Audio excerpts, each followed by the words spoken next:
Welcome to Down the Garden Path. I'm your host, Joanne Shaw, landscape designer and plant lover. I enjoy discussing down-to-earth tips and advice to help you seasonally manage your garden and landscape. And I also aim to bring you interesting and relevant topics to educate you all about the landscaping and horticultural industry.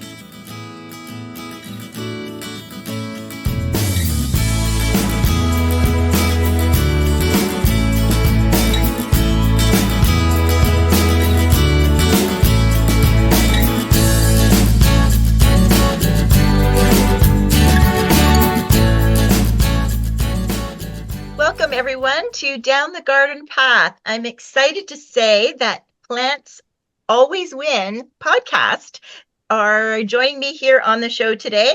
This is where two Ontario gardeners dive down plant fact rabbit holes, answer questions, intriguing guests, and compete to bring you the most interesting stories and information. So I'm welcoming host Erin Alladin and Sean Patchett to the show. So thank you for joining me here on Down the Garden Path. Hi, thanks for having us. I'm excited to say that you're the first fellow podcasters, garden podcasters, to join me here on Down the Garden Path. And I feel like kindred spirits. Well, absolutely. It's a pleasure. Yeah. So a little bit more about each of you. So Erin, also known as, you go by your what do we call it? Your tagline, or handle. Your handle Yeah. is Undaunted, which is so mysterious. And you are a professional communicator with a love for gardens. And Sean, you are also known as Garden Guy Muskoka, a professional gardener, horticultural technician, and a member of the Master Gardeners of Ontario. That's correct. So that is exciting. And tell me a little bit how your podcast got started. Oh, Sean, that starts with you. Yeah. I guess it did start with me. So, I mean, I had a podcast, sort of. I tried it a couple of years ago, ran into some roadblocks. Life, things made things a little bit difficult. But I never gave up on that desire to create something and to have these conversations and to explore the world of horticulture with somebody. And then through serendipity, I had met Erin, funny enough, over TikTok. And through a series of fortunate events, we became friends in real life. And I said, hey, I'd love to do this thing. And immediately Erin said, hey, we could talk about this. We could talk about that. And I said, yeah, and I gave an example. I looked around and I saw we could talk about daylilies. And immediately Erin's rhyming off a bunch of fun facts about daylilies. I'm like, okay, we got to save this. We got to hit record. But yeah, it's fantastic. And then, getting started, as you are probably aware, there's a lot behind making a podcast, and There is. Yeah. We've had some hiccups, but I think we've grown. No pun intended. Oh, puns always intended. Puns always. Yeah, free range puns around here. But yeah, it's that's how we got started. Yeah, we spent a few months doing kind of experimental recordings that never made it to air, just figuring out our balance and how we wanted it to work. And over time, we figured out what the vision was and finally went for it. We launched in December of 2024, and we're going strong. Yeah, and that's a challenging time to start. Although I started in November, so I can relate, oddly enough. But although it kind of gives you off the hook, right? Because there's no pressure. You can talk about, like, in the sense of, nobody's getting anything into the ground in December necessarily, right? That's right. Yeah. I don't have to worry about things being timely. Right. Right. And how do you decide on your topics? Like, is it We have a spreadsheet. We don't always stick to it, but every so often, when we set up Patreon, we decided that one of the perks we were going to give our patrons was that they were always going to know our recording schedule ahead of time so that they could, give us really relevant questions to the episodes that were coming up. So every so often I say, Sean, we have to tell the patrons what we're going to record. What are we going to record? Oh, okay. So then we make a plan. But Yeah. it alternates between topics that we pick for ourselves and that we use in our plant face-off model, where each of us represents one plant or one gardening concept. For example, we did one episode that was borage versus cosmos, and we each try to be the most interesting and make people vote for our plant. And then the other episodes are like this one, where we bring in guests to interview who have some interesting perspective on gardening or even related things like entomology and forestry. Mm, very interesting. Okay. Yeah, I mean it's trying to keep it varied. How were you is your community been active? Like are you getting those questions? Yes. Yes, good. So Oh, good. yes and That's no. Like it's the internet of things, right? So a few of our topics that we do pick are very topical in a sense that I see this trending question going around all the time on various social media platforms, and I say, okay, I know we have a schedule for the next month. We're gonna plug this somewhere in the middle. We have to do this. Or we have a growing Discord group with a bunch of family and friends, and it just keeps growing. It's fantastic. And every now and again, we'll do a call out saying, hey, we're going to talk about this. Do you have any questions? Let us know. And of course, at the end of every episode, we try and encourage people like, hey, if you want to correct us, feel free to send us an email, or if you had any questions, because I mean, we're both very passionate in what we're talking about, that we tend to go off trail a little bit. And by the end of it, when we're done recording, sometimes it's an hour and a half, and one time it was almost 2 hours long, and we have to Yeah. cut a lot of that out. Of course, we're missing a fair degree of information. So we encourage people, yeah, send us your questions if we forgot something, and then we compare notes, like how much did we not talk about this episode? How much did you skip just to keep it under time? right, Mm-hmm. right. Yeah. Yeah, I find it's a conversation, right? So as much as you could have notes and outlines, I used to, especially when I did it alone initially, like I felt like I was almost reading like like what the next thing. And that's what I enjoyed about having a co-host was it was much more of a conversation. So I think I've learned to enjoy the conversation with the guests and have it. So now I've flipped and where I have a harder time doing solo ones and easier time where I can just be more casual now about having a conversation with somebody and covering all that I wanted to cover in that conversation, because when you're just talking, you're like, oh, did I remember to say that? And did I say that too many times? You can get a little lost. So yeah, Yeah. um, It's a it's very very, different dynamic having a Mhm. conversation with someone who can respond, or sometimes, in our cases, call me out on things, which is always fun. Yeah. Um, and it's very different that compared to having a conversation with a theoretical listener and trying to assume what they're going to ask and trying to assume what they're hearing from you. It's tricky to keep that to Yeah. get that balance right and to retain your enthusiasm. Mm-hmm. It is. And Mhm. and working with guests too, one of the things is I I'm a preparer. I like to give people a heads up about what we're going to talk about, but I also always like, so here's a list of questions, but we're not going to stick to this order. We're not going to stick to this wording. Please be prepared to just have a conversation. Yes, yeah. I used to do that too. And then now I've gotten away from that. Well, it's only so much time when I'm alone, right? And Yeah, of course. I have been able to work ahead. Like I've automated it. You saw my little HoneyBook system. So I've used that to kind of automate my business. And then I figured, can I also automate the podcast since I'm doing it solo? And so there's still some bugs. A whole bunch of my landscape designer clients received the podcast questionnaire accidentally. And they're all like, where was I supposed to receive this? And, so I'm like, okay, I got to fix this. So tech, is always a bit of challenge. But yeah, I think I unfortunately do better flying by the seat of my pants, which means I just never seem to get my act together. I don't know. And I know it drives a few people crazy, but so far so good. So you are also both in Ontario, like I am. So where, and I'm guessing hence your name, you are in the Muskoka area, Sean. Um, No. No. Oh, Surprise. I know. I'm actually just slightly outside of Muskoka, but okay. number one, I didn't want the internet to know exactly where I live because it's none of their business. But Mhm. number two, a lot of people have heard of Muskoka, and that's where most of my clients are, anyways. So if I establish a brand of I'm that professional garden guy from Muskoka, I get a lot of clients already just drawing those connections, right? So Of course. it's I'm a little sneaky that way. Yeah. Okay. Okay. And Erin, what area, or if you, I'm a little bit north of Parry Sound. So I also Ooh, try to keep it a little bit vague because yes, tiny towns, but yes. Yeah. Oh, that's great. So northern, but you're more north. Still zone at the same zones?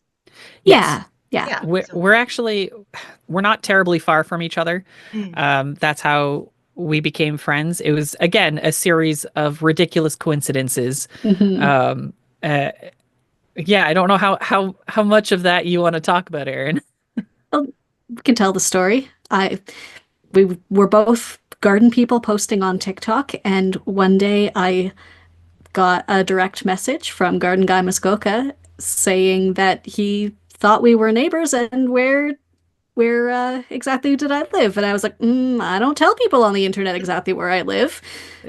But I gave the north of Parry Sound thing, and he dropped the name of a specific town, and I said, oh, we really are neighbors. Okay. Um, yeah, that sounds a lot creepier than intended. It happens. And then by a bunch of other coincidences. So my wife works, she runs a small town library, and then Aaron's partner just showed up and started talking about stuff, and I was like, wait a second, Aaron's partner? Is that no? And I drew these connections. I don't know how I did it, and it was yeah. Then we just became friends. We just Yeah. started seeing each other more and more often. And now the two of them work together and the two of us work together. And Yeah. oh my goodness. So yeah, that is very interesting. Mhm. Oh, and you are a writer, so that I was wondering if that was the connection there too at the library. I see two books behind you. Are those your books? Yeah, so in 2021, I published Outside You Notice, which is a book that kind of celebrates how kids can learn about nature just by using their own senses. And then in a week or so, Wait Like a Seed is going to come out. And that is a Excellent. book about the life cycle of a seed. And it uses the relationship between monarchs and milkweed to kind of turn that into a story. Oh, wonderful. That is great. Now, do you illustrate them as well? No, No. Okay. I always say, if I spent 10 years doing nothing else, I might develop my artistic skill enough to illustrate. But I'm trying to do too many other things. Hmm. So the illustrator of Wait Like a Seed is Tara Anderson. She lives in Tweed, Ontario, and she's done a really beautiful job with this. Oh, I'm really happy. wonderful. Yeah. Yeah, I love the cover. I can see there. So yeah, so that's for our listeners. I think it's wonderful to introduce children to nature. I really do. My mother-in-law was a kindergarten teacher and a huge lover of nature. And immediately, introduced my boys to like frogs and touch me nots and I didn't necessarily grow up with that. So she's a big part of what led me to be where I am and just in the interest of garden and nature. And at that love of books and storytelling and reaching children at a young age. So I Hmm. think it's so important. And like I think about my favorite thing is like she'd bring an amaryllis bulb into the class, like plant, and then every morning the kids got to take turns like measuring how much it grew, Oh, that's and great. yeah, like things, because most teachers do like the bean thing or whatever, right? But she always had other things. She did bring chrysalis into and baby chicks early on in her career, which I don't think the school board let in her later part of her career. She the hatchlings and stuff. So she was yeah. So I think that's great. What sparked your is that where it came from for you? Like just wanting to write and tell stories to children? Yeah, I grew up both with books and poetry and just a lot of time outside. My mom is a big gardener, my dad is a forester, and we always had a good backyard and access to a forest. And I just spent so much time immersed in nature and watching squirrels and taming chipmunks and naming the birds that came to the feeder. And I went on to teach outdoor living skills at a summer camp. And so I got to watch kids from the city who started out just kind of horrified at the idea of going on a nature walk while it was drizzling become gleeful about turning logs over to find slugs. Like, it's so rewarding. And I just, I'm not worried about kids if they have the freedom to be kids and be outside. But I am worried about the grown-ups and the way our world is structured now, not giving them that chance. And so I always tell people when they ask me why I write these books, it's not just for the kids, it's to remind the grown-ups of what the kids need, that they need to be in connection with nature and in relationship with all of the other living beings who share this world. Mm-hmm.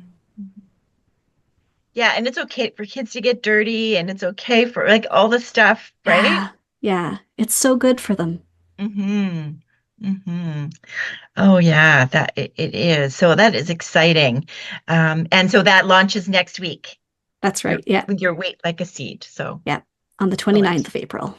Okay, and I'll put that in my show notes, as well as when will Amazon, or where will people find it? Everywhere books are sold. Excellent. Well, that's great. Yeah.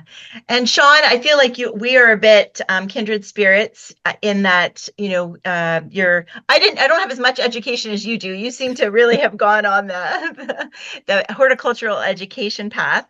But I did do a landscape design certificate at Ryerson, now called TMU, and have a landscape design business in Durham, Ontario. But you went on to be a master gardener and horticulture technician as well. Yeah. My education side of things started with the CODA program. So it's a co-op diploma apprenticeship.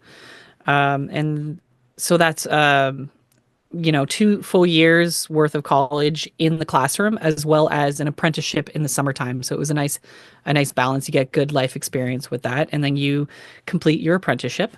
And then once I was done school, I was scooped up right away. As a young, fit man with an educational background, the landscapers were like, "Hey, yeah, you come over here." And so I kind of fell into the landscaping side of things. And then a couple of years went by, life happens. I realized, why am I working for these other people? And I started my own thing. And when we moved up here, this was before I had met Erin. I just didn't know a lot of people when we moved up to this smaller town. And so I started branching out to the local Hort Society, and I was looking for other garden communities in Ontario that I could maybe join online. Facebook is a terrifying place. And so I ended up learning about the Master Gardeners. And frankly, I was surprised that I had never heard about them before. But now I'm not so surprised. So I joined them. I actually just got my 5-year pin today, or a couple of days ago. Wow, congratulations. So I've been with them. Thank you. And yeah, every time I go out and do community stuff, people are like, what are the Master Gardeners? And I'm like, yeah, okay, I'm not surprised. Yeah, it's a bit of a hidden secret. It's like the industry knows about them, which yeah, there's a bit of a PR thing missing right now. But you're working on that. I personally am working on that. Because as of this year, we'll see how it goes. But there is some restructuring with the board of directors, and I've joined the board of directors as the director of partnerships. And so, literally networking, which is what I'm good at, what I have fun doing. So we're gonna make some new partners. We're gonna get out there, get the name out there again. I know that they're a well-established international sort of organization. Depends on what state or province you live in, or even country. Different countries have Master Gardener programs. It's very, very different. Mm-hmm. But yeah, the fact that there are so many people who have never heard of it before Yeah. tells me there's something of a PR problem. Yeah, a little bit of a disconnect. Hmm. Interesting. Well, that's good. Well, good for you. It's a whole how is the Horticultural Society? I know I'm a big part of the Pickering Horticultural Society here. Do they have a garden club and horticultural society where you are? Yeah, in Yeah. my small town in particular, they've been doing a very good job. Excellent. There's a lady who works at the local hardware store that has a little garden department seasonally, and she had kind of founded this Hort Society, and it's really grown. And they've developed a community garden space. They do more projects every year. So they've what was it, 3 years ago, they installed a bunch of apples in this little small park. A couple of years ago, they built the community gardens. Last year, they built on one big hillside. It's supposed to be a native plant meadow, kind of Oh, a wildflower meadow. I'm not too sure how it's going to go because I think they started that late, like they solarized it throughout the garden season all summer long. And then in the fall, they planted a bunch of stuff. And okay. then in the following spring, no one knew what was what. And then you rely on volunteers to come weed the garden. And so that's a different thing. But yeah, they do a very good job. And then every week or so they have their meetings, and I believe it's actually their first meeting tonight. Ah, I should okay. probably double check my email if I'm Yes, being yes. Are you involved with the garden club near you, Erin? I would be, except that my town is so small that it shares with other towns, and I'd have to be prepared to travel a fair distance Okay. every two, three meetings.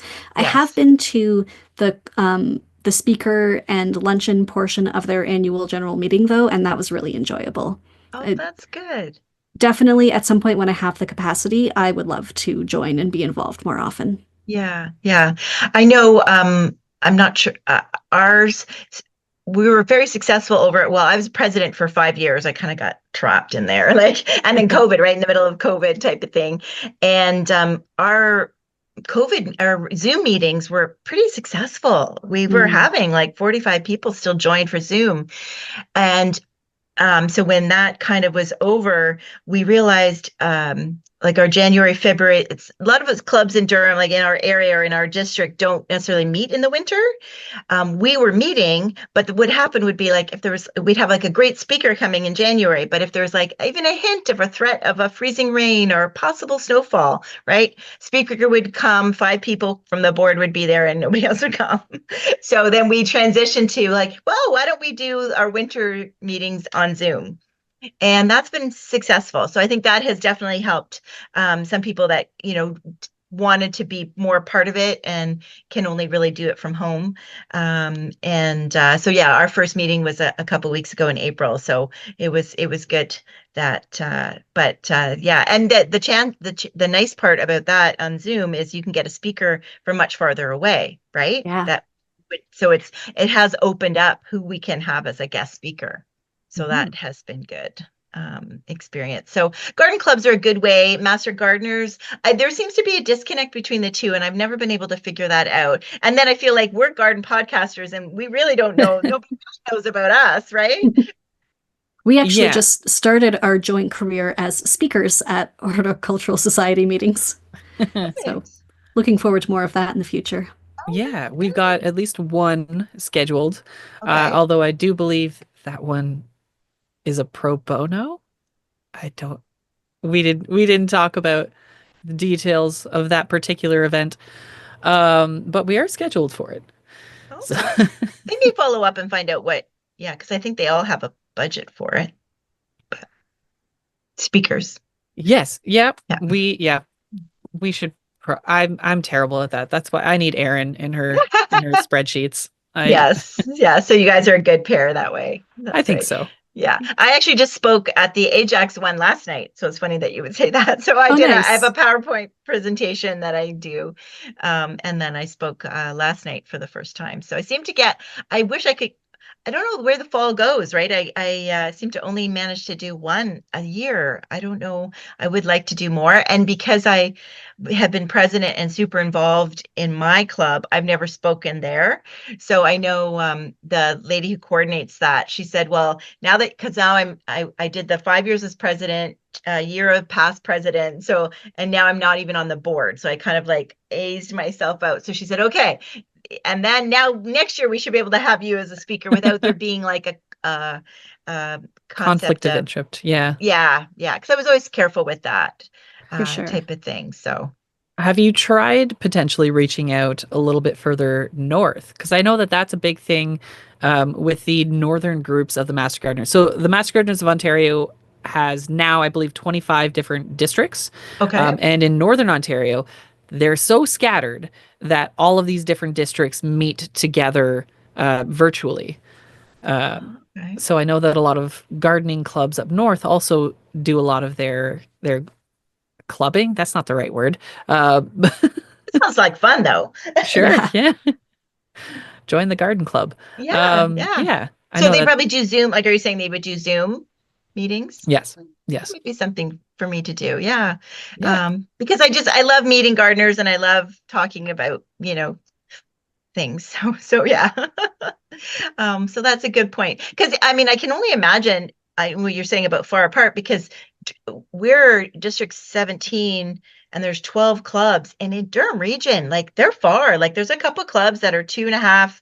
Like, you don't think that they're like it's that big, but it is. Mhm. So yeah, it's kind of interesting when we have to travel. Some of us like Pickering and Ajax, like right beside, 20 minutes right beside each other. Cannington is 2 hours away. So Yeah. yeah, it is that. I do love what you were talking about as far as back to your podcast about your competitions that you have. And tell me more about that and how you kind of structure it for your listeners. The goal is to be really informative, for one thing, but also entertaining. And that's why it's a competition, because it drives us to find really intriguing and often unusual information about things that we think of as everyday, like flowers you see every day in your garden. Well, do you know the cultural history of that? Do you know the etymology behind the name? That's the kind of stuff that we're uncovering, in addition to more normal things like care tips and distribution. Okay. Yeah.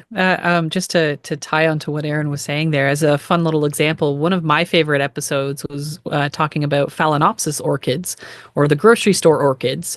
And then we dug into the history of those. And the orchid pandemonium that came from collecting orchids back in the Victorian era, and today them being just a staple at the grocery store and a very common house plant, and then realizing, wait a second, they're functionally useless, but that's not fair. That's not right. And it turns out there's actually some research going on about using the byproducts of the plant, the roots that are pruned at the nurseries and the foliage that falls off. And there's some research being done to use those bits of pieces of plant, which is essentially leftovers that they throw out, in medicinal research. Really? That's a spoiler. I'm not going to get into the details because one, off the top of my head, I forget the details. But number two, go listen to that episode. It was really fun. I love Yeah, orchids. yeah. Another thing that that episode model lets us do that Sean and I both care about a lot is talking about doing research and how to do it, especially these days with AI search results and text that's referencing who knows what sources. How to do that in a sound way and know that you're getting correct information.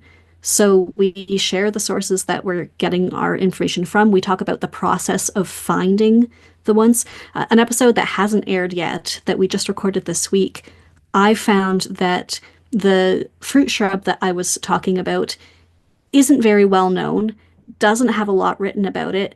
Everything that was written about it was repeating the same set of facts over and over again. And I thought, all of these websites are pulling their information from this one research program. I need to not get my information from anyone who's not a research program, because none of this is a useful source. It's a research game of telephone where an article is Yeah. citing another article that cited another article that at one point in time, where did this information come from? And they're not One of telling the you. Yeah, and one of the most infamous examples of that I like to rant about on like one of my patented plant rants is like the NASA clean air experiment that people talk about all over social media. I'm like, if you actually read that experiment, it's not a top 10 list. It's not a how-to list. It's not advocating for plants to filter the air. It doesn't work that way. You would need something like 100 plants per square foot, which isn't feasible. It's not feasible. Yeah. Right. And stuff like that. One thing that Erin and I really do pride ourselves in bringing is context and nuance. And so we try and use terminology that isn't so definitive. Like, this is fact. We're like, well, maybe this is the fact as far as we know it. That little context actually does, yeah, it's very important. Mhm. That is good, because I am guilty of falling into that NASA houseplant trap early on when I was doing solo and shows very early on internet radio, and then repeated them. And I think Matt and I did a couple shows too, talking about houseplants for Christmas gifts and the benefits of houseplants, and then I did have somebody, not too much response like I say on social media, but I did have somebody comment about that it's not true that the spider plant does not, purify the air. And I remember thinking, and then I never went any further, right? And stuff. So I have been more hesitant to make a claim. I have been interested. I'm like, is it a fact? Like, do plants clean the air? But I have never done a deep dive. So have you gone ahead and done a bit deeper of a dive, or just from actually reading the report more thoroughly than I did? Obviously, that that's the case. It's a quantity of plants. Yeah, it's a little of like we both did a deep dive independently at different times, and then we wanted to talk about it again on the podcast. I can't remember where we plugged that in. I was talking about snake plants. I think it was Right. Phalaenopsis versus snake plant. I think it was the Okay. same episode. Yeah. Yeah, I hadn't read the original report itself, but I read an analysis of the report from within NASA. And essentially, the context of that study was a man who had developed a water filter using plants was given the opportunity to test whether he could make an air filter using plants for use in space. So we're not talking about scattering plants through the room to purify the room's air. We're talking about putting plants in a small space and passing air through it as a filter. That's what he was trying to figure out. And he just used the plants that he Yeah. just grabbed some. He went to a garden center or wherever and grabbed 10 very common houseplants. He didn't strategically filter out and test a bunch. He just said, here are 10 common houseplants, and that's it. So there's no reason why he chose them. And then it was a sealed environment. He pumped VOCs into essentially a gas chamber and then measured how much was still in there after a while. And ultimately, what it ended up being was you can get, I don't even know how much, a lot, like tens of thousands of times better air circulation by cracking your window an inch. Your houseplants aren't filtering the air. Not to say that they're not doing anything, Yeah. but they're not removing toxins. So that's there were some spin-off research proposals from these kinds of experiments.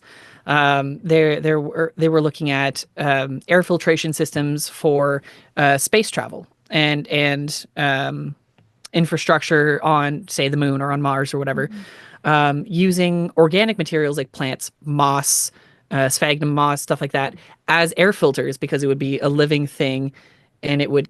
But the big problem ended up being, you still have to pump energy into these plants to keep them alive. You have to give them light. You have to give them moisture.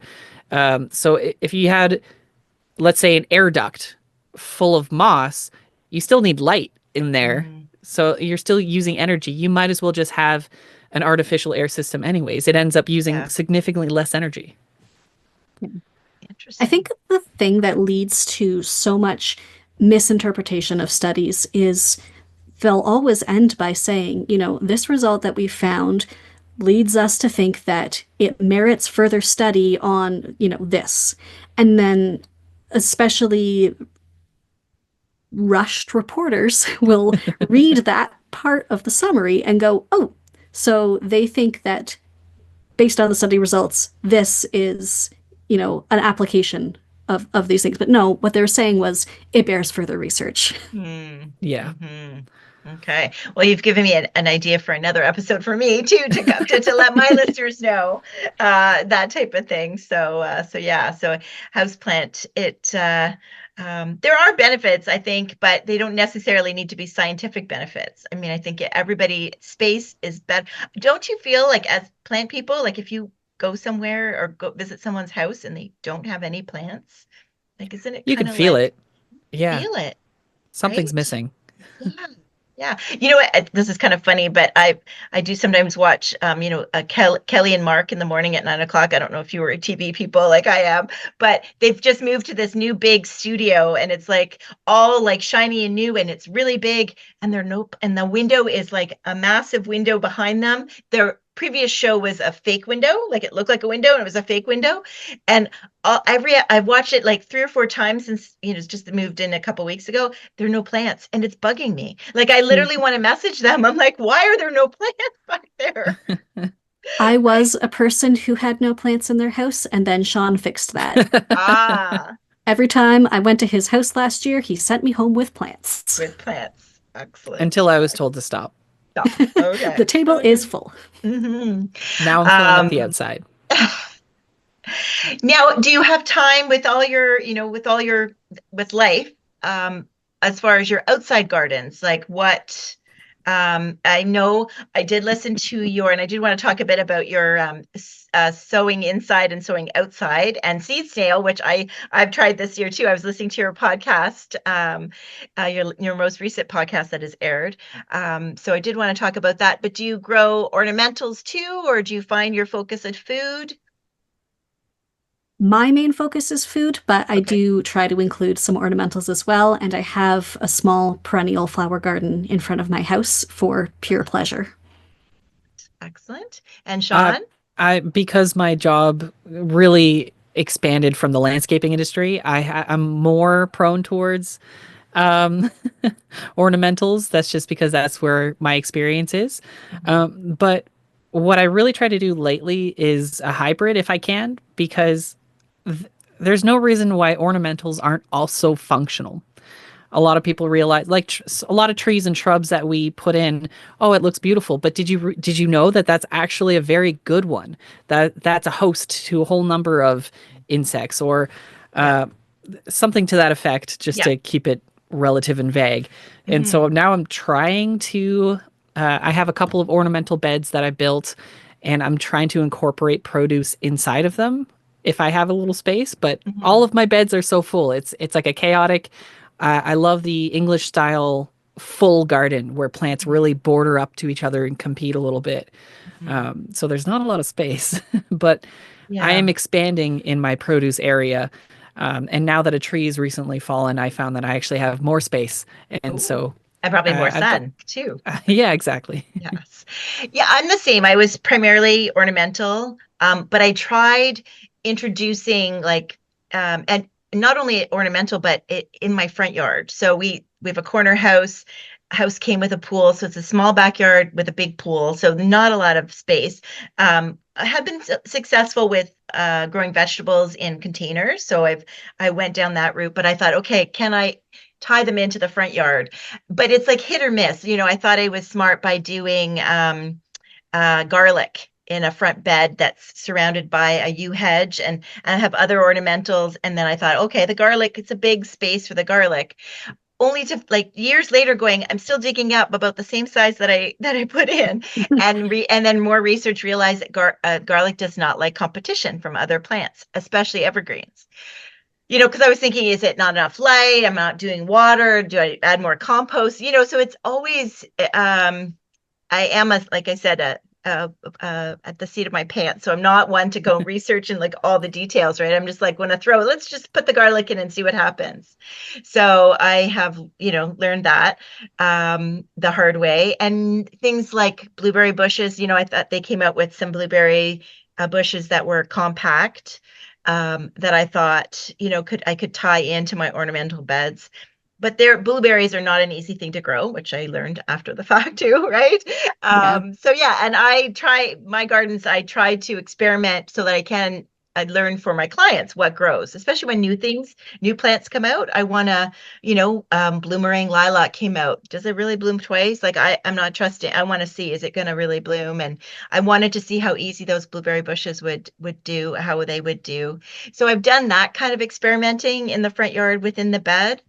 But I think it is challenging because the competition and as things like they start out okay now this time of year where there's lots of light and things haven't really grown, right? But then as your ornamentals start to fill out, the other things kind of struggle. So yeah, it's tempting, but it's tricky Yeah. to do for sure. So Now, yeah.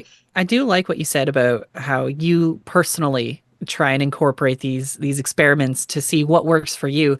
And what I find is really interesting. Where we live in central Ontario, surrounded by bodies of waters and hills and valleys and forests, we are so chock full of microclimates that what might work for me might not work for my next door neighbor. Those very Really? small differences in there's a tree in the way, or the north side of my house versus the south side, little things like that. Hmm. It really does make a huge difference. So even Mhm. though blueberries might not work for you, I would still encourage you to throw them into your landscape designs because they're still fantastic little shrubs. There are Yes. some that are bigger than others, some that are a little Mhm. easier than others. But yeah, just yeah, Keep trying. Yeah. Yeah. And things are always changing too. Like you said, like a tree came down. So now that's going to change your garden, right? Yeah. yeah. I have more trees to take down because we discovered they're just there is a full grid of woodpecker holes all the way up the tree. And so I told my wife a couple of years ago we should probably take these down. No, no, it's fine. It's fine. Well, now that one fell down, Mhm. I really want to take the other one down before it hits the house. Yeah. But Mhm. Yeah. Do you know what? Oh, well, you obviously you know what kind of tree. What kind of tree was it? I believe it was a Is it fir. balsam? Fir. Fir. Okay, so an evergreen. Yeah. Was it a yeah, yeah. Yeah. Sorry. It's Balsam okay. Put fir. you on the spot. Yeah, Yeah. yeah, yeah. I was going through the oh, what's it called? The when you go through each different variable the keynote, the conifer key. You Oh, start okay. with what kind of needles does it grow? How is it growing on these? What are the lengths? What are the sizes? Is it flat? Is Flat it or is it round? round? Yeah, in my head I was going through all that thinking, wait, did I mess up somewhere? No, no, no, I'm pretty sure it was a fir. It's a fir. Ash trees, did you have, you mean as emerald? I'm assuming it has, right? The emerald ash borer did get no, farther north. Yeah. Yeah. Yeah. We don't I I don't see a lot of moved ash trees. here in 2020, and there are a couple of, well, I think just one left dead ash tree that hasn't yet fully fallen apart, but Mm, most of them most of are them have. are fully Yeah. disintegrated now. Yeah. But the pileated woodpeckers enjoy them, so there's that. Absolutely. Yeah, there is that that's that benefit type of thing. Um, you mentioned in your bio about eco garden ecosystems, Erin. Mhm. Tell me a little bit more about that and where else, you've written the children's books. What else have you written and tell us a little bit about that. Well, in my 20s, I lived in Toronto, and I'd grown up in North Bay, and just outside North Bay, I was used to, being in a forest.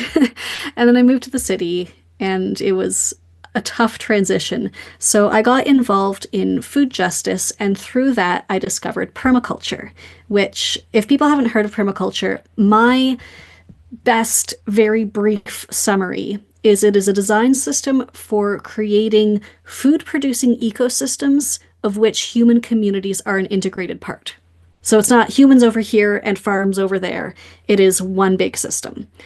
And so when you create a permaculture design, you are taking direct inspiration from ecosystems and trying to create a closed loop cycle within your garden. So you're not bringing inputs in and taking waste out. You find ways for everything to cycle through.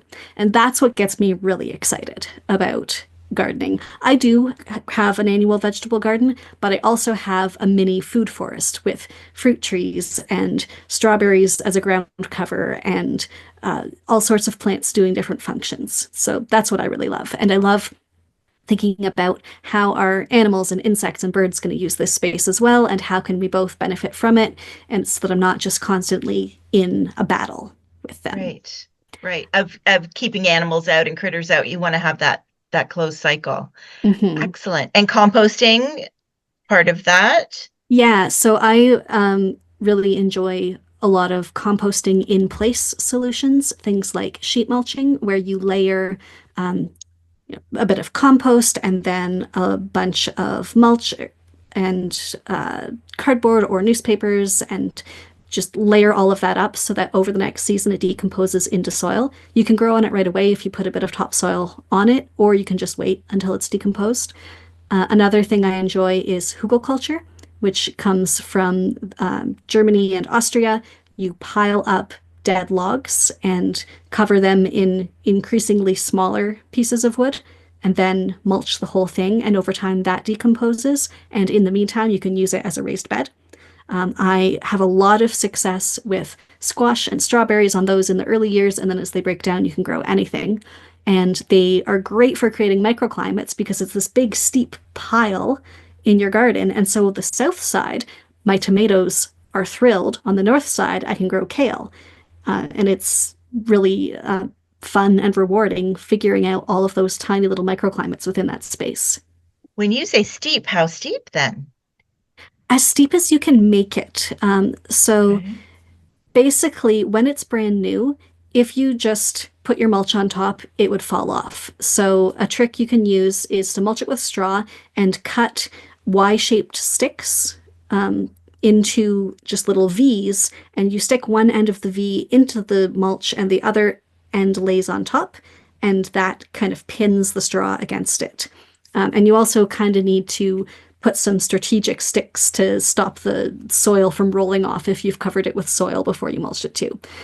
But the steeper you can get it, the better it works as a windbreak and as a creator of those microclimates. Excellent. But of course, over the years, it breaks down and becomes lower and less steep.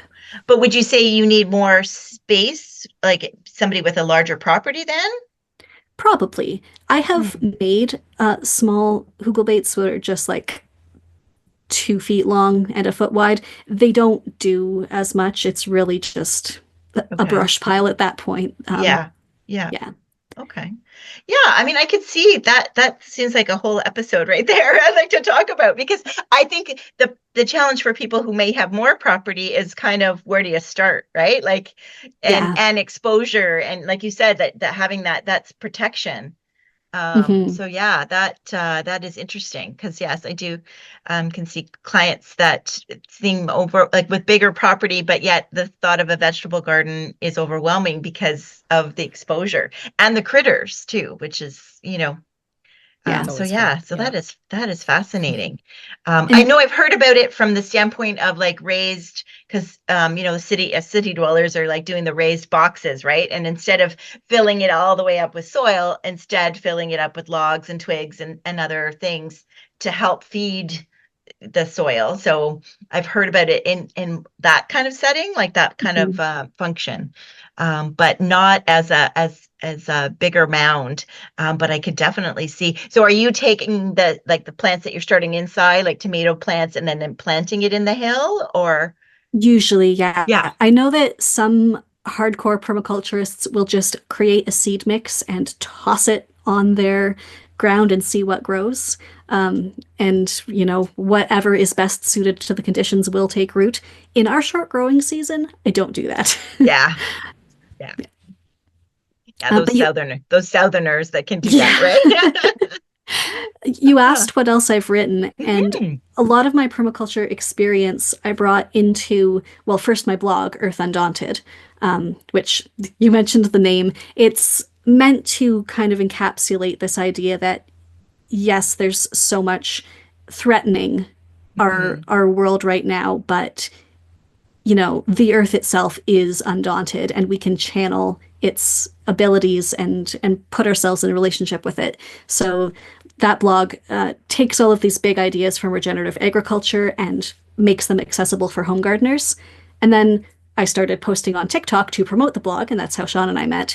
But at the same time, I have been dealing with a lot of health issues. I've got multiple chronic illnesses, including chronic fatigue and chronic pain.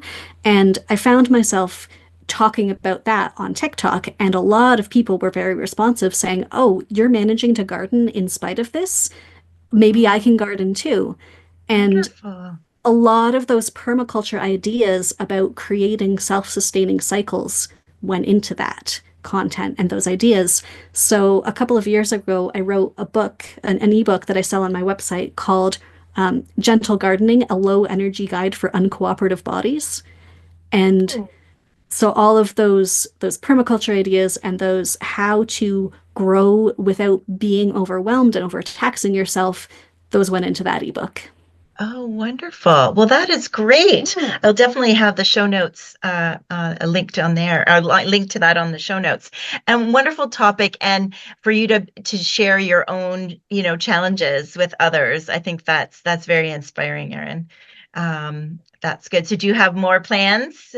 I mean, then you went to children's books, so yeah. So I can imagine, again, not being a writer, but that you're always there's so much inspiration in what we do and in our industry, I think. So that's exciting. Yeah, I like that, constantly doing research for the podcast is just filling my brain with all the more and more information all the time so that when I do find time to write, which is a little tricky running the podcast, Yes, um, but I I, know. I will have a lot more to work with. Yes, yes. And I'm sure you, Sean, with running a business and a design business. Now, are you designing for residential, or you said you had your own, is it your own business now? Yeah, yeah, and it's been a couple of years now. I don't do as much design work as I want to. I have a number of very wonderful clients that keep me very busy just maintaining their properties. But Ah, I wanted to tack on to what Erin was saying about how she started talking about the accessibility side of gardening, and that is why I started following her and reached out to her, because that mentality, that philosophy is something that I try and incorporate with all the gardens that I maintain because it's just me. And I'm mostly taking care of these properties. They're big cottages in big cottage country Muskoka by myself. And so ah, I try and make it, design it in a way that it can be managed by a single person. And that's something that I don't always see. hmm, Not to not to bash on designers, hmm. but a lot of the times when I worked for larger companies and there was a designer from the city or something like that who had never seen the property, who was never there before, didn't know the nuances of the sun rising and falling and where all the little niches are, and usually left a lot of empty space and didn't make it accessible if you pull into the driveway and I need to get to the other side of the building and they don't design a way for me to get there. That makes maintenance, that makes all of these things very tricky, very difficult. And so uh, the accessibility side of things is why I really appreciate having Erin's perspective. Yeah, And yeah. you asked a question earlier. These people with large properties that want to get into gardening, where do they start? And that's such a good thing. That's my entire job. So they start around your house and then expand as far as you physically can. How much time do you have? How much energy do you want to put into this? You don't have to clear cut and have a whole property. If you have a single acre, you don't need a full acre of gardens. That's wild. That's so much Yes. work. Yeah. What if And I yet, want that though? I do want that. Yeah. I think that I could personally handle a full acre. More than that, I don't know. Right. Yeah, And yeah. then you also asked the other question earlier, how are your gardens? I'll be honest with you, my garden is lazy. I'm a very chaotic gremlin, lazy gardener. You Hmm. know, I do toss my seeds and see what grows. I throw in native wildflowers in the middle of the garden and I let them go to seed and I let them go crazy. And it's full now. And I love that. And I like to uh yeah, just kind of let it be as much as possible Yes, with because you don't minimal have time, maintenance. right? I always say It's I'm in other people's gardens, right? yeah, that's it exactly. Yeah. Yeah, yeah, that is a challenge. I mean, I end up having um help. I have like some of the contractors I work with have gotten to the point with my garden where I need help.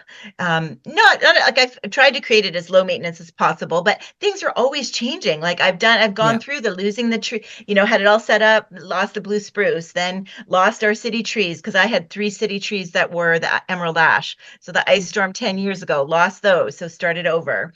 And then this fall I finally took out, so my cure for my blue spruce, how it looks crappy kind of underneath the blue spruce. um um I did a Barbary hedge, which looked amazing. 16 years later, oh yeah, it's really invasive. Like, I mean, you know what I mean? As far as it wasn't invasive in my yard, but knowing that the birds were, we've learned so much more, Yep. right? The birds were loving those berries and then taking them away. And so but that's a big undertaking, right? To get to taking a full, I mean, it was probably 6 feet tall. And Whoa. yeah, like I'd let, because it could be, right? I had them pruned, like I was able to get it pruned probably only twice, maybe in the 16 years I had it. Oh wow. Um, Okay. it really was behaved and it did look good.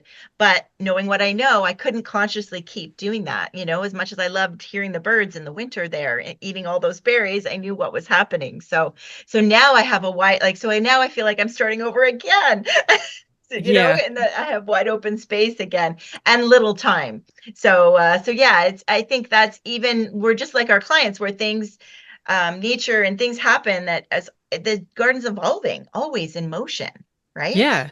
And our knowledge of those gardens too, as you pointed Mhm. out, things that didn't used to be a consideration before now is a hot topic for debate. So invasive plants, for example, and what is considered invasive. And I like to give this example that I was at a conference last year and everyone was talking about something and it always tied into invasive plants one way or another. And what I found fascinating is that every single speaker had a slightly different definition of what is an invasive plant. And I was like, wow, this is, um, it's, it's just, it's new.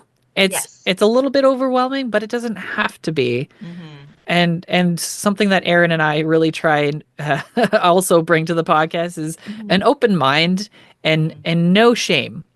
Yes. Yeah. Yeah. I get it. I Yeah. love the beautiful dark green foliage of periwinkle. It is also my nemesis because Hmm. all of my clients love it and I'm trying to get rid of it. But Mm. stuff like that, Yeah. it's things are always changing. And in the Yeah. garden design, low maintenance doesn't really exist unless you change your perspective. So zero maintenance doesn't exist. Yeah, for sure. There's always Plastic something. plants, right? I always say, well, I don't do plastic plants, right? Even Because then, they're not even low yeah, maintenance, right? You have to Yeah. wash them. exactly. Yeah, exactly. Or even if you level a playing field and cover it with concrete, you're still going to get weeds. You're still going to have to blow the debris away. Like nothing is zero maintenance. Low maintenance, in my experience, is a matter of perspective. How much energy do you want to put into it? Or is this really a weed? Or do you really have to cut all this stuff down or blow the leaves? Do you really need to do that? Um, I really try and encourage my clients to not take plant material off the property. Mm. Let's Yeah. put it somewhere else. There's room for it somewhere. Hmm. Do we have to cut down uh, um, your purple cone flowers in the fall, why can't we leave those little seed heads for the birds in the winter? You're not going to be here. Is it really a problem? Stuff like that. Um, it's a conversation. It It's always a is, yeah. conversation. And in that example, it's challenging because I decided that like a few years ago to do that, right? To like, okay, I'm not going to cut. Like I don't, my neighbors don't, I don't think they like it, but they love my garden in the summer, but I'm not sure they're crazy about the fact that I don't clean it up in the winter, right? But the challenge, so this is where I feel like native plants and um, invasive and aggressive, right? Like so the challenge there is, so I did that for 2 winters. I kept the purple cone flower seeds up for the birds, and certainly they attracted the birds. My garden now is covered in baby purple coneflowers. Like everything, That sounds like a win. Yeah. well, it is and it isn't, right? Like I don't necessarily, like that's the challenge. I don't necessarily want them everywhere, right? And like in the middle of the evergreens and in the middle of like other plants, right? Like, It's true. Yeah. Yeah. so that can be a challenge. And what is invasive, yeah, like you said, to somebody is still good to somebody else, right? Like, I feel Yeah. like if purple coneflower, or you said about oh my gosh, you just said it, the plant you just mentioned, The periwinkle? periwinkle, thank you, Oh, sorry. okay. Yeah. If it's in the front yard and it's surrounded and it's not going anywhere and it hasn't gone anywhere, but if you plant it at the back, on conservation and it's like jumping, like, so is it like, the right plant at the right spot more than, I see what you're saying, and yeah. it is again a conversation. So Hmm. that's something that is constantly debated with the master gardeners. Even though some people say no, there's no debate. If it's invasive, it's invasive. But there are ways to contain plants. Again, how much energy do you want to put into this? So you can have a mint plant and you put it in a pot and you make sure that mint doesn't get anywhere. Well, what happens if a squirrel comes along and chews on a little piece, and that piece he takes it into the forest? Plants jump their containments by more than just seed. Stuff That's happens, interesting. and you Yeah. can't always make those predictions. Or, Hmm. I'm not even joking when I give you this example. I had a client who was asking, like, they just had a empty mulch bed. It was raised, so retaining wall on both sides and a little patio, and they just put in a bunch of dwarf lilacs, and that was it. Just mulch and a couple of lilacs. Well, two things. If it's open space, to me, that's an open space for weeds. But that's okay. That's why I have a job. And I go in and do the maintenance. Suddenly, mint took over this garden. And she said, "What is this? What's going on? Why is this here?" And I said, "It's mint." And she said, "I've never planted mint. I don't understand." And then I looked over at her table, and she had a couple of like tall wine glasses.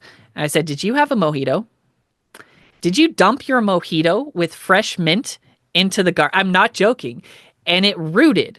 Mint takes a tiny little chunk, and it's impossible to get rid of now. And it's taken over her garden bed from a drink. It really doesn't take much. So the argument of right plant for the right place, I see where you're coming from. But as long as you are diligent in making sure it doesn't reach over the border, or going to seed, not that periwinkle really does that. You're not really worried about that with that particular Hmm. example. But Yeah. I see that a lot with variegated goatweed, which was a very popular one. Snow on the mountain or something, snow in the summer. Hmm. Um, that goes to seed. And oh yeah, I love the flowers. They're so pretty. Like, it's the foliage that you want. Even No, you then, don't want any of it. Yeah, you I don't don't want any want. of it. I don't. I literally take it out of when because I no longer, Yeah, I used to work at garden centers, and even now, if I see it in somebody's car, I take it out. I'm like, no, you can't yeah. have that. But burning bush too is another one that just seemed to all of a sudden, right? We've plant them and that gave people seasonal interest, kind of interesting bark, and then Yep. Yeah. yeah, So my yeah. struggle is, one, knowing all this, being a member of the Master Gardeners, doing this podcast, and then having clients who they like what they like, they want what they want. Yeah. And my ethical struggle there is, if they don't want me to do it, they're going to get somebody else to do it anyways. And so it sucks. But at the very least, I can keep it contained. Hmm. But I know that as soon as they move or as soon as I maybe Yeah. retire or something, Yeah. like so those are always I'm always trying to have the conversation to replace those plants as best as possible or Hmm. make sure that they don't dump their planters in the forest, which is something that it's uh, it's a whole different thing that Okay. happens. Okay. Hmm. Yeah, I can relate to that, to the integrity of the clients, and yeah. Yeah. So like we could talk forever because there's so much to talk about. Are you enjoying your podcast journey? I think it's great. I'm happy to have met you early on, and I hope we can do this again. I do have a book as well that I'd love to talk to you guys about. So that Yeah. could be another episode. Matt and I, when he was on the podcast together, we wrote a book based on a popular segment that we did, more maintaining, because as designers, we kind of approach like helping people maintain their garden after we leave, right?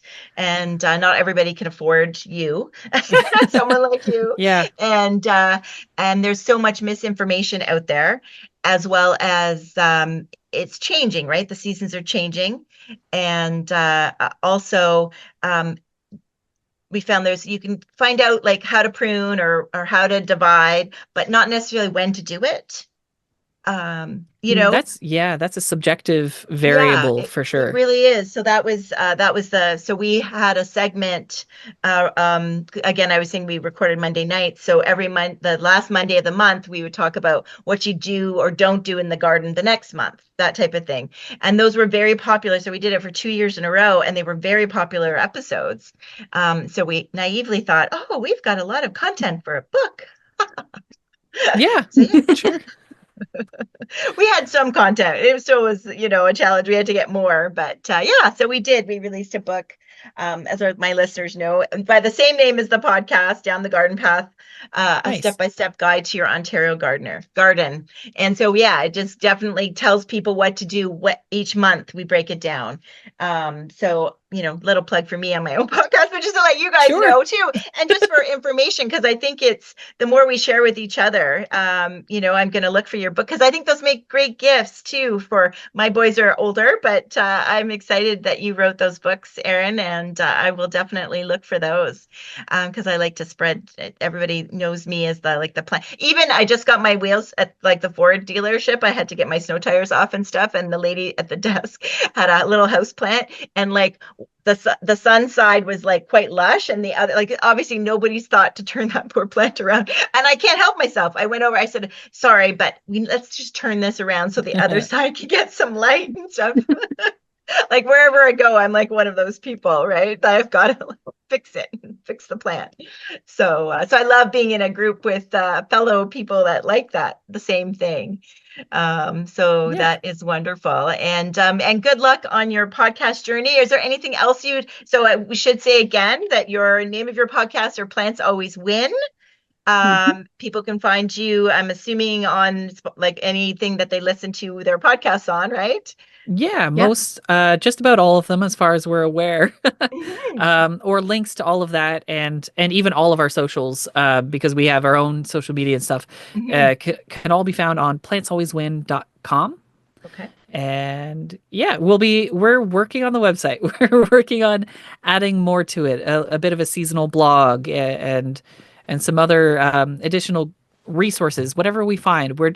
We're not gatekeeping, and we really are sharing all of our resources for free. So if there's ever any questions, yeah, we're trying to make a one-stop shop, Yeah, if that well, makes it's very sense. good though. Your website, there was a lot on it already, so that's great that if you're going to plan on growing it. Absolutely. Yeah, that is great. And I love that you come from two different aspects of the industry a little bit too, right? And I think different passions, but yet it melds together. So I think that's wonderful. And I love the competition idea. So in parting ways, I'm starting to ask people about their favorite plants before we say goodbye. So, Sean, I will start with you. What is your favorite plant? My problem is there's so many categories. Do you mean Yes. tree? Do you mean flower, garden, vegetable? Fruit? What are we talking Well, here? what pop? No, I mean, let's say ornamental. Let's take vegetables out of it. Sure. But what popped into your mind? Like, Oh, easily the very first one would be Phalaenopsis orchids. I have a special place in my heart for the good old grocery store orchid. excellent, excellent. And Erin, how about you? Rudbeckia. When I was a Really? kid, they grew wild at my cottage, and they're one of the easiest native perennials to grow from Mhm. seed, and they're just so happy. Excellent. Well, thank you very much. I love hearing what other people love in their gardens. So that is, or not in the garden, like what plants. So I think those orchids are wonderful too. I have, well, yeah, I do have one back there, I think. No, not there now. I keep moving them around the house. So yeah. So thank you so much for joining me here down the garden path. And it was great meeting you. And I hope we can do this again. Yeah, thanks Absolutely. for having us.